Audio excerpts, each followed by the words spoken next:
On the topic of dive safety, it seems like the more experience you get, the more chances that you do take. I'm reflecting on this, and I was thinking of a time many, many, many years ago that I was certifying students up at Bear Lake. And on the first day, I'd actually gone out to set my float. And as I did so, I went down 30 feet and I found a boulder to tie the float to. And with that, I tied this Queen Mother knot so that it wouldn't come apart, because I didn't want to take the float off that night, and I didn't want it to float away. And so we did the exercises. We finished for the day. The next day, we went out and did the skill set with the students. And, I'm looking down at my pressure gauge, and I had about 400 pounds. And I thought, more than enough to go down 30 feet and undo the rope. Well, I went down to the 30 feet, and with my gloved hand, I tried to undo the knot that I had done around the boulder.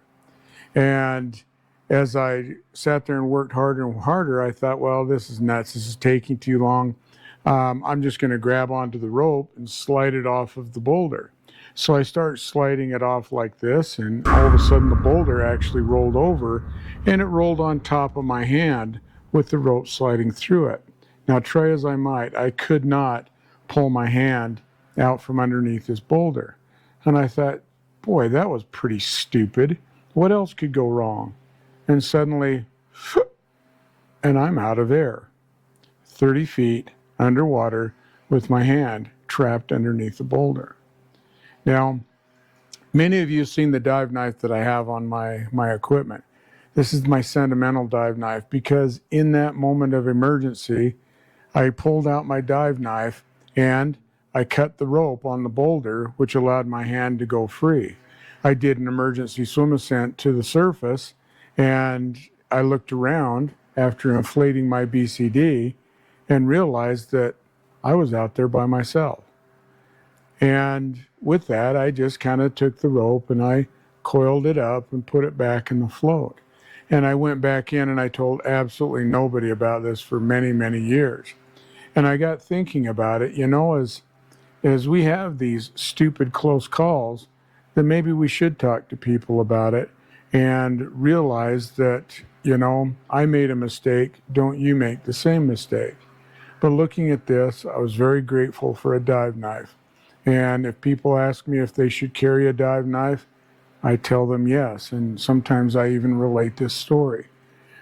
Other things too is that there are rules that you're supposed to follow. And just because you're an instructor does not make you exempt from following those rules. And at 400 pounds, the only place that I should have been was on the surface, heading into shore, even to grab another tank. Okay, making sure that my students were okay, and so forth. Also, I had zero business diving down there by myself. Okay, it was something that I was not fully prepared to do, and I never should have done it.